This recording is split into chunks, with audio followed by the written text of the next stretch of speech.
పరిశుద్ధమైన దేవుని నామమునకు సమస్తమైన మహిమ ఘనత ప్రభావములు కలుగునుగాక. ఎన్నో ఏండ్ల తరబడి ఎదురు చూస్తున్నటువంటి సమయము కొరకు ప్రభు ఒక శుభాన్ని తన ప్రజలకు తెలియచేస్తూ ఉన్నాడు. వారు ఏ మాట కొరకైతే కనిపెట్టుకుంటున్నారో, ఏ మాట వినాలని ఎదురు చూస్తున్నారో ఆ మాటే ప్రభు వారికి తెలియచేయటానికి ఇష్టపడ్డారు. అదేమనంటే, యూదా ప్రజలు, ఇశ్రాయేలు ప్రజలు శత్రువుల చేతిలో అనగా బబులోను సామ్రాజ్య చేతుల్లో చిక్కుబడి బానిసలుగా కొనుపోబడిన సందర్భం. అయితే వారి నుంచి విడుదల పొందే సమయం ఆసన్నమైంది, నేను మిమ్మల్ని విడిపిస్తున్నాను అని ప్రభువారు తెలియచేశారు. ఇది ఒక గొప్ప శుభవార్త. 70 సంవత్సరాలు భయంకరమైనటువంటి బానిసత్వ బ్రతుకును అనుభవించి మరలా వారు విడిపించబడడం అనేది సామాన్యమైన విషయం కాదు. ఒక రాజుకి ఒక దేశం మీదకి దండెత్తాలి అని అనుకున్నప్పుడు వారిని బానిసలుగా తీసుకొచ్చేయాలనుకుంటాడు. ఇక మరలా వారిని బయటికి పంపిద్దాం, వారి దేశానికి పంపిద్దామని ఎప్పటికీ అనుకోడు సర్వసాధారణంగా. కానీ దేవుని యొక్క మాట ఎంత గొప్పది అనంటే, నా ప్రజలను నేను శత్రువులకు అప్పగించాను వారి పరిస్థితిని బట్టి, కానీ మరలా వాళ్ళని వెనక్కి తీసుకొస్తాను అని. అబ్రహాముతో దేవుడు వాగ్దానం చేశాడు. వాగ్దానాన్ని నెరవేర్చటం కోసం దేవుడు తన పనిని ప్రారంభించాడు.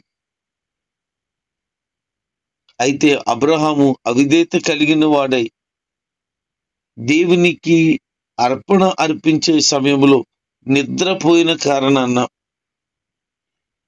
400 సంవత్సరాలు మీరు బానిసలుగా వెళ్ళిపోబోతున్నారు, ఆ తర్వాత నేను వారిని విడిపిస్తానని ప్రభు మాటిచ్చారు.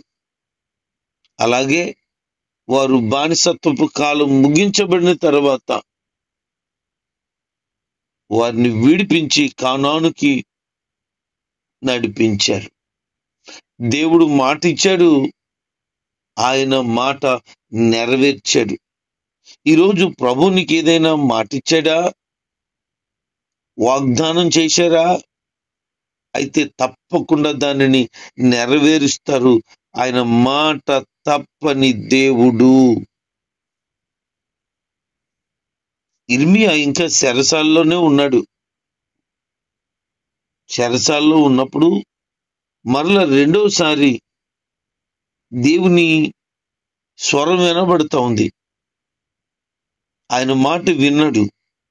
ప్రభు ఏం చెప్తున్నారు అని అంటే, భూమిని నిర్మించిన వాడిని నేనే, దాన్ని స్థిరపరిచిన వాడిని నేనే, నా పేరు యెహోవా, నేను చెప్పే మాట విను అని దేవుడు తన పేరును స్వయంగా పలుకుతూ, ఆయన ఉనికిని చాటుతూ, ఆయన సృష్టికర్త అని ఇర్మియాకు మరొకసారి గుర్తు చేస్తూ, నువ్వు ప్రార్థన చేయి, నేను నీకు జవాబిస్తాను, నువ్వు గ్రహించలేని ఓ గొప్ప సంగతులు, గూఢమైన సంగతులు నీకు నేను తెలియచేస్తాను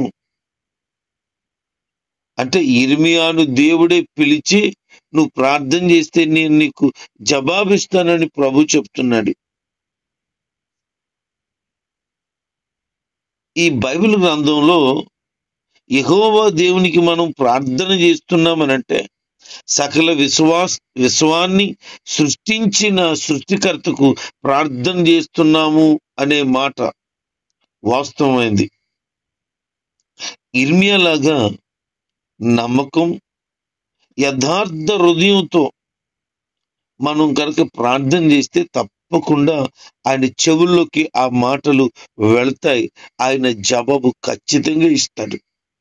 అయితే నువ్వు విశ్వాసంతో, యథార్థ హృదయంతో గనక ప్రార్థన చేయాలి. స్వార్థపూరితమైన మనసు కుళ్ళు పెట్టుకుని అసూయ స్వభావంతో బ్రతుకుతూ దేవునికి ప్రార్థన చేస్తే ఆయన ఎలాగున్నా నీకు జవాబిస్తాడు.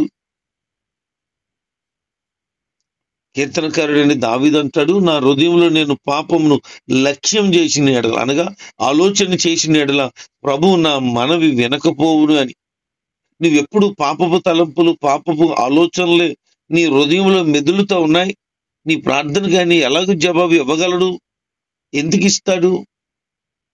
యెషయా గ్రంథం 1వ అధ్యాయంలో, ఇదిగో మీ పాపములు నాకు కనబడతా ఉన్నాయి, మీ చేతులు అపవిత్రపరచబడి రక్తంతో ఉన్నట్లు నాకు కనపడుతున్నాయి, మిమ్మల్ని మీరు శుద్ధి చేసుకోండి అంటాడు. అంటే దేవునికి మానవునికి మధ్యలో పాపం అడ్డుగా వచ్చేస్తుంది. నువ్వు మొరపెడుతున్నావు కానీ జవాబు రావటం లేదు. ఎన్నో దినాలు, ఎన్నో నెలలు గడిచిపోతుంది కానీ జవాబు రావటం లేదు. ఎందుకు? కారణం ఏంటి అనంటే, నీవు యథార్థమైనటువంటి బ్రతకటం లేదు. దేవుని మీద పరిపూర్ణమైన విశ్వాసాన్ని కనబరచటం లేదు. పైగా హృదయంలో పాపం పెట్టుకుని పాపపు జీవితాన్ని జీవిస్తూ నువ్వు ప్రార్థన చేస్తే ఎలాగూ నాయన జవాబు ఇస్తాడనుకుంటున్నావు? ఇప్పుడే నీ హృదయం శుద్ధి చేసుకో, నీ బుద్ధి మార్చుకో, బాగా బ్రతుకు. నువ్వు మొరపెట్టినప్పుడు ఖచ్చితంగా జవాబిస్తాడు ఆయన. కీర్తన 3వ అధ్యాయం 4వ చరణం, 4వ అధ్యాయం 3వ చరణం, 18, 6, 27, 7 ఇలాగున అనేక వచనాలు నువ్వు నాకు మొరపెట్టు నేను జవాబిస్తానని. మత్తయి సువార్తలో కూడా 7:7 చదివితే అదే మాట కనబడుతుంది. యాకోబు పత్రికలో 5వ అధ్యాయం 16వ వచనంలో కూడా అదే కనబడుతుంది. నువ్వు ప్రార్థన చేయి, నేను జవాబిస్తా, అడుగు మీకు నేను ఇస్తాను అని ప్రభు మాట్లాడుతున్నటువంటి గొప్ప మాట.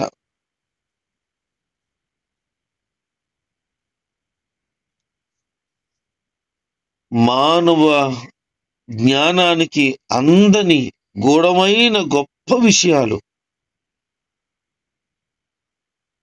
ఈ యొక్క అధ్యాయంలో ప్రభు రాసి పెట్టాడు. అందుకంటున్నాడు, నువ్వు గ్రహింపలేని గొప్ప సంగతులను నేను నీకు తెలియచేస్తాను. ఎప్పుడు తెలియచేస్తాడు ఆయన? నువ్వు ప్రార్థన చెయ్యి అన్నాడు ఆయన. ఈ రోజున తెలియబడని విషయాలు నువ్వు తెలుసుకోవాలి అని అంటే, ఇది ఏం జరుగుతుంది, ఎలా జరుగుతుంది, భవిష్యత్తు ఏంటి, నా గమ్యం ఏంటి, ఈ పరిస్థితి ఏంటి అని నీకు అర్థం అవ్వాలంటే ఖచ్చితంగా ప్రార్థన చేయాల్సిందే.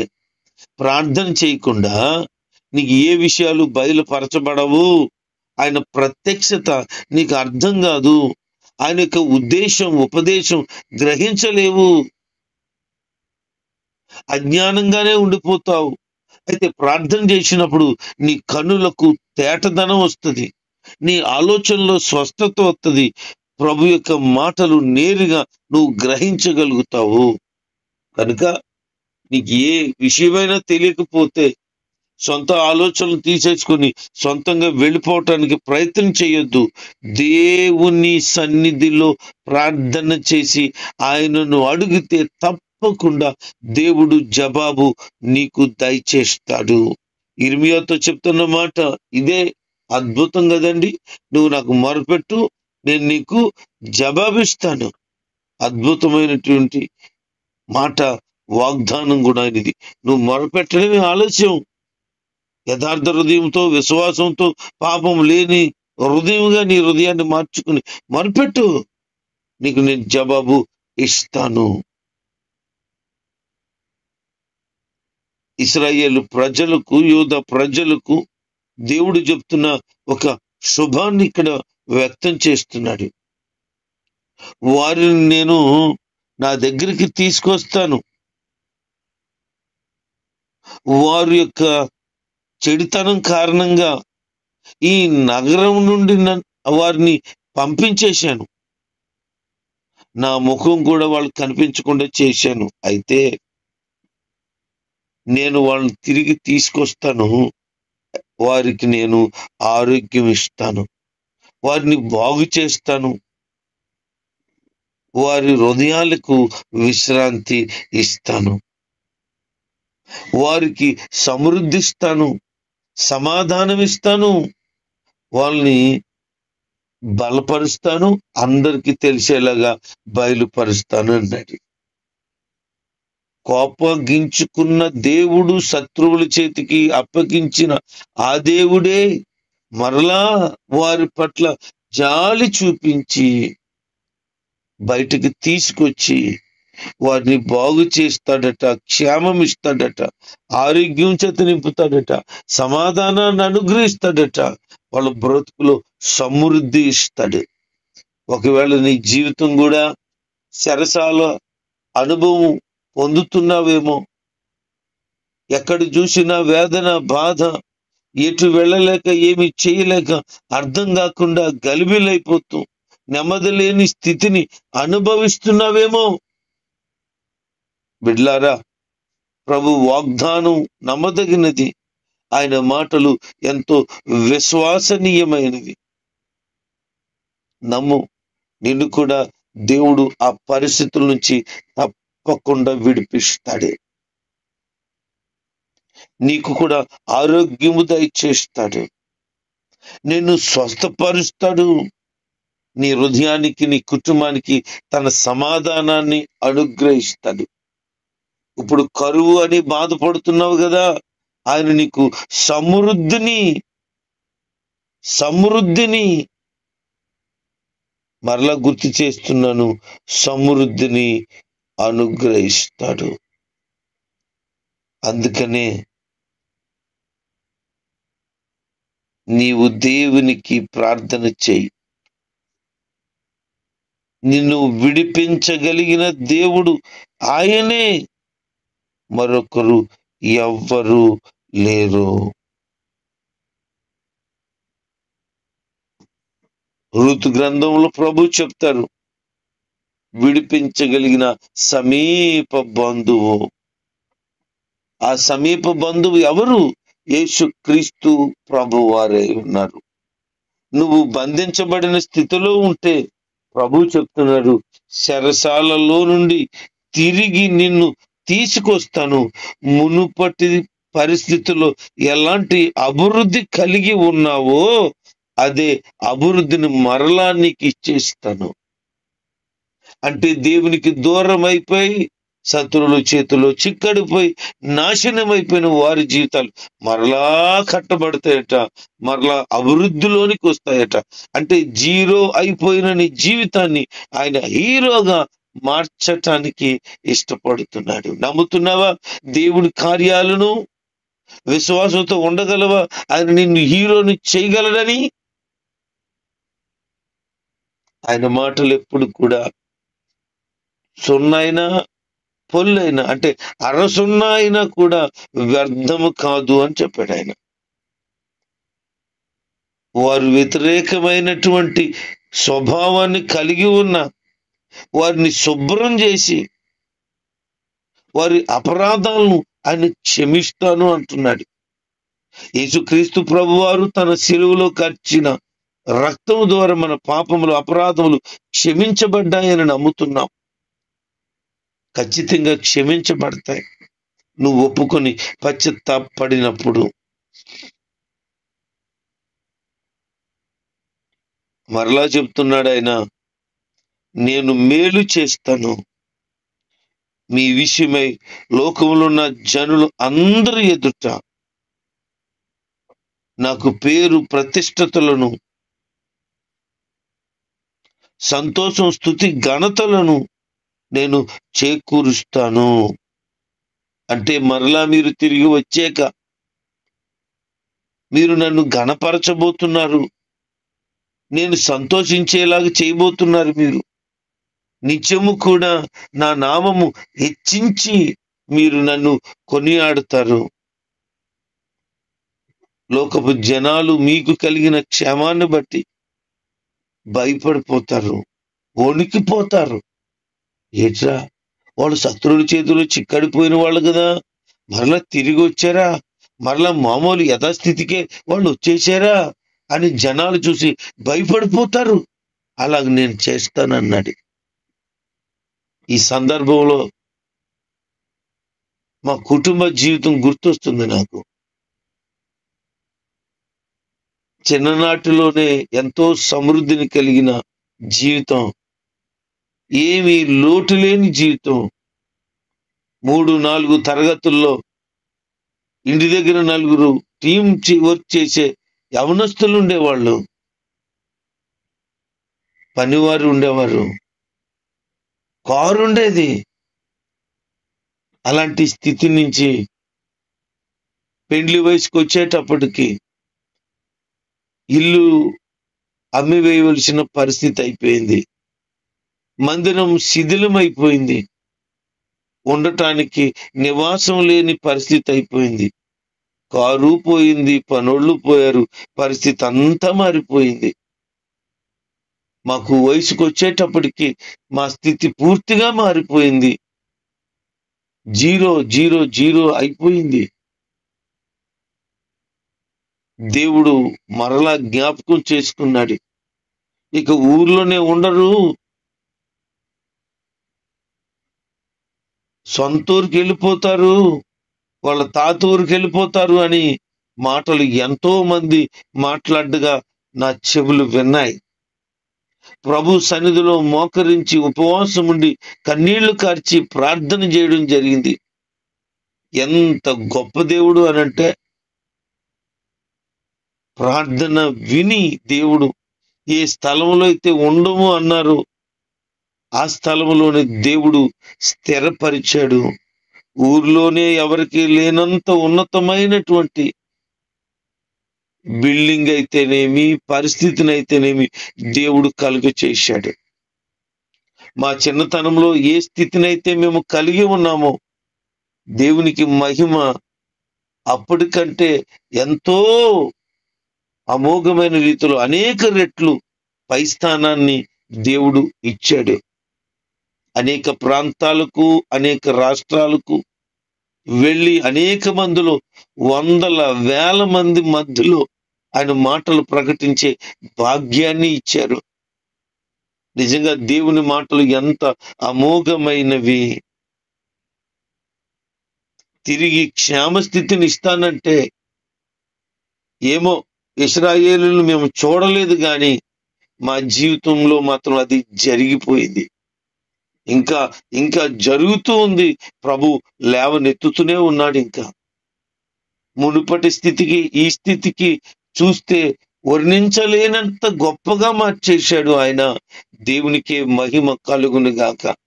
ప్రియ దేవుని జనాంగమా, నీ జీవితంలో ఇశ్రాయేలీయులకు చెప్పిన మాట నెరవేర్చినట్లుగా, మా జీవితంలో దేవుడు నెరవేర్చినట్లుగా నీ జీవితంలో కూడా దేవుడు తప్పకుండా ఈ మాటలను నెరవేర్చబోతున్నాడు.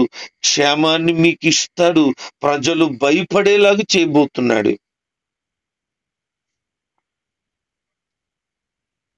ఎందుకంటే మునుపు అనుభవించిన ఆ వేదన ఉండకూడదని, మునుపటి క్షేమస్థితిని మరలా నేను ఈ దేశానికి ఇస్తాను, తెస్తాను అని ప్రభు చెప్పాడు. ఒకటి కాదు, 2 సార్లు కాదు, అనేక పర్యాయాలు ఈ మాటలు ఆయన మాట్లాడుతూనే ఉన్నాడు. ఆయన ప్రజలను మరింత దగ్గరికి చేయాలని, ప్రజలను సత్య మార్గంలో నడిపించాలని, ప్రజలను క్షేమస్థితిలో ఉంచాలని దేవుడు ఆశపడుతున్నాడు. ఆయన ఆశ తీరటానికి నిన్ను ఆయన బలపరిచి క్షేమమును దయచేయటానికి ఇష్టపడుతున్నాడు. ఈరోజు నీ హృదయాన్ని దేవునికి అప్పగించుకో. అందుకని అంటున్నాడు, ఇదిగో నా ప్రజలైన వారు కలిగినటువంటి అవమానాలు, నిందలు, పాడైన స్థితిని నేను చూశాను. నేను వారికి క్షేమమిస్తాను అంటూ దావీదు పట్ల చూపించిన కృప నేను చూపిస్తాను.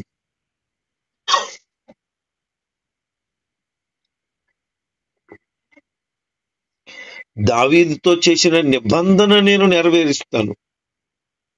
దావీదులో నుంచి నేను ఒక చిగురు పుట్టిస్తాను. యెరూషలేముకి నీతి అనే పేరు పెడతాను. నేను అలాగున మార్చేస్తాను.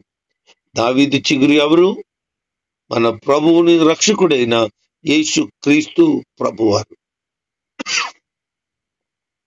ఇక వీరు లేరు, ఇక ఈ జాతి ఉండదు అని అనుకునేటప్పటికీ దేవుడు ఆ యోధా జాతిలో నుంచే, ఆ దావీదు వంశంలో నుంచే దేవుడు యేసుక్రీస్తును పుట్టించారు. యేసుక్రీస్తు వారు యావత్ ప్రపంచానికి దిక్కుగా మారిపోయారు. నీ జీవితాన్ని కూడా దేవుడు నూతనమైన చిగురు పుట్టించి క్షేమాన్ని ఇచ్చి అనేక మందిలో ఘనమైన సాక్షిగా నిన్ను నిలబెట్టబోతున్నారు.